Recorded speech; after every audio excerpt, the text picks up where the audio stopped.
Green Village vous présente aujourd'hui le chloromiseur iSub Apex de chez Inokin.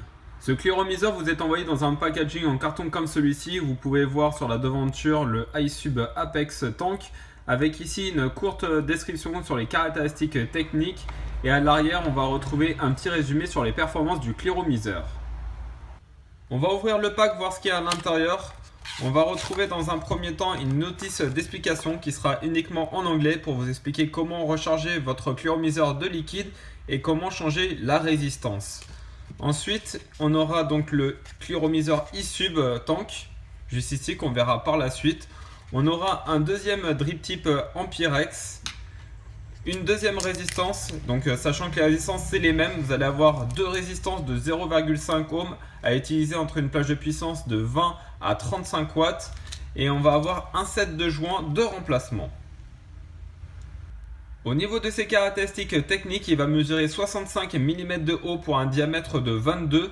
On retrouvera un réservoir Amperex d'une capacité de 3 ml, des résistances en sub-ohm comme on l'a dit de 0,5 ohm, un double airflow réglable ici au niveau du drip tip et ici au niveau du top cap et un pin 510 qui sera fixe.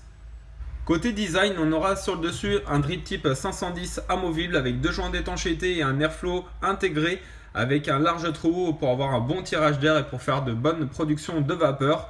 Et juste ici, donc on pourra simplement avec le trou en l'alignant avec le top cap ici, ouvrir ou fermer en faisant pivoter ici le drip tip pour avoir une prise d'air plus ou moins aérienne.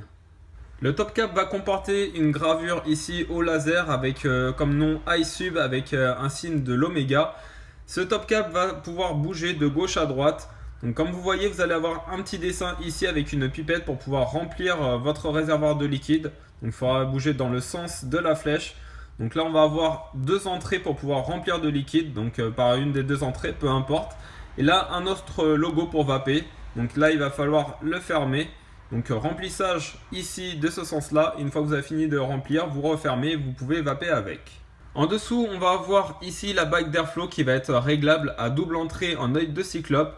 Là il va falloir la faire pivoter de gauche à droite pour pouvoir ouvrir ou fermer le débit d'air. Plus vous ouvrez, plus ça va faire de vapeur et plus le tirage sera aérien. Et moins vous l'ouvrez, moins ça fera de vapeur et plus le tirage sera serré. En dessous de la bague d'airflow, on aura le réservoir Amperex avec une capacité de 3 ml qui nous donnera la possibilité de voir le niveau du liquide restant à l'intérieur. Un réservoir Amperex qui permettra d'accepter tout type de liquide, même les plus corrosifs. Sur le côté du réservoir, on aura à nouveau deux gravures au laser et en dessous on aura donc la cuve de récupération de liquide et en dessous donc le pin 510 qui sera fixe. Pour pouvoir avoir accès à la résistance, il faudra dévisser cette partie basse. Donc la cuve de récupération de liquide qui va se remplir un petit peu s'il y a du trop plein de liquide. Donc ça serait bien de le nettoyer à peu près une fois à chaque remplissage.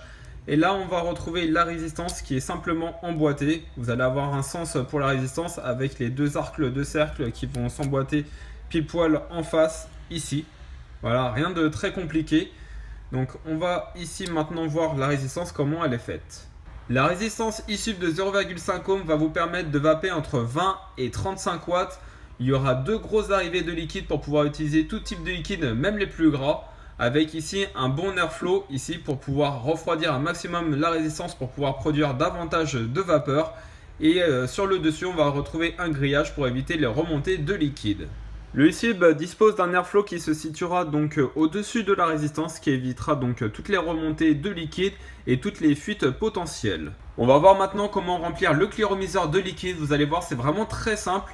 Il suffit simplement de faire pivoter dans le sens de la flèche avec la petite pipette ici votre top cap. Vous déversez simplement le liquide par un des deux trous ici. Donc vous mettez votre fiole ici, vous appuyez.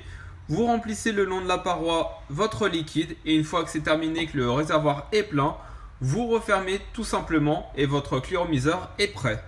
Le iSub Apex de chez Inokin est un chloromiseur qui pourrait être utilisé par tout type de vapoteur. Il est surtout fait pour produire un gros volume de vapeur tout en gardant une très bonne restitution des saveurs.